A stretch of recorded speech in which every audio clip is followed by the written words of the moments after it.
Saya Paulina Nirmesita Pusparani, NIM 20674, akan mengerjakan evaluasi tengah semester mata kuliah psikologi tentang stres dan doa. Stres adalah reaksi tubuh terhadap situasi yang tampak berbahaya atau sulit. Stres membuat tubuh untuk memproduksi hormon adrenalin yang berfungsi untuk mempertahankan diri. Stres merupakan bagian dari kehidupan manusia. Stres yang ringan berguna dan dapat memicu seseorang untuk berpikir dan berusaha lebih cepat dan keras sehingga dapat menjawab tantangan hidup sehari-hari. Stres ringan bisa merangsang dan memberikan rasa lebih bergairah dalam kehidupan yang biasanya membosankan dan rutin. Tetapi, stres yang terlalu banyak dan berkelanjutan bisa tidak ditanggulangi akan berbahaya bagi kesehatan. Adapun gejala-gejala stres antara lain menjadi mudah tersinggung dan marah terhadap teman, keluarga, dan kolega, bertindak secara agresif dan defensif, merasa selalu lelah, sukar konsentrasi atau menjadi pelupa, palpitasi atau jantung berdebar-debar, otot-otot tegang, sakit kepala, perut, dan diare.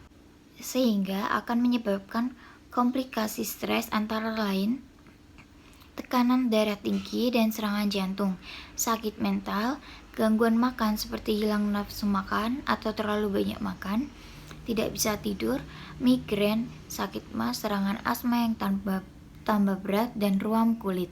Penyebab stres atau stresor. Stresor adalah faktor-faktor dalam kehidupan manusia yang mengakibatkan terjadinya respons stres.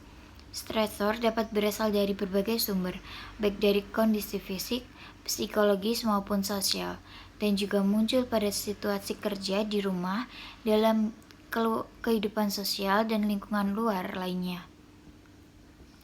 Istilah stresor ini dikenalkan pertama kali oleh Selye atau dalam Rice 2002.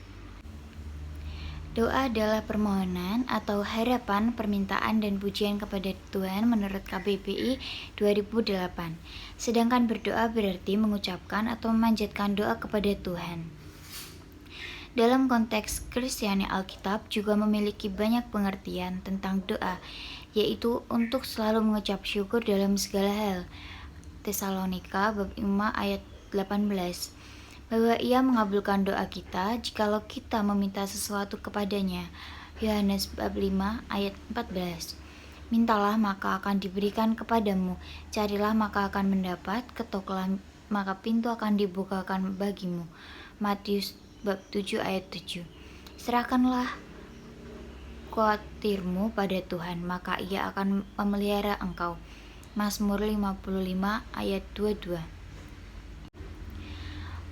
Wagner atau Gondo Wijaya 204 mengatakan bahwa doa memiliki definisi, yaitu suatu permintaan dan ucapan yang penuh kuasa, suatu komunikasi dua arah yang terjadi antara manusia dan penciptanya, suatu permintaan untuk menyembuhkan masa lampau.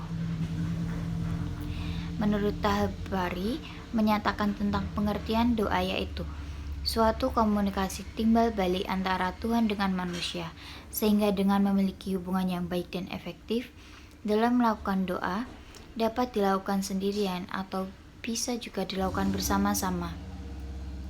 Ada baiknya saat meminta sesuatu dilakukan doa secara bersama, karena saat seseorang berdoa akan hanya menghasilkan 1000 kemungkinan, sedangkan saat melakukan doa yang bersama akan menghasilkan 10.000 kemungkinan.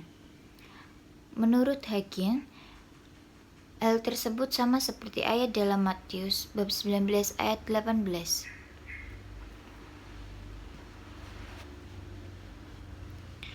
Menurut Hakim, jika dua orang daripadamu di dunia ini sepakat meminta apapun juga, permintaan mereka akan dikabulkan oleh Bapakku di surga. Jadi berdoa adalah bentuk komunikasi dua arah antara manusia dengan Tuhan, yang isinya harapan, permintaan, pujian kepada Tuhan, serta dapat dilakukan dengan bersama ataupun sendirian. Dari pengertian para ahli tentang definisi doa, maka dapat disimpulkan bahwa doa secara Kristiani adalah suatu komunikasi dua arah antara Tuhan dan manusia yang berisi permintaan, pujian, pengucapan syukur, dan meminta perlindungan sebagai upaya pendekatan diri kepada Tuhan. Doa memiliki aspek-aspek sama halnya dengan variabel lain. Tahapari mengatakan bahwa doa memiliki aspek seperti kesatuan, perlindungan, kekudusan, kesetiaan, dan kasih. Salah satu cara dalam penanganan stres adalah dengan cara spiritual, yaitu bisa dengan berdoa. Berdoa adalah hal yang termasuk dalam aktivitas religiusitas.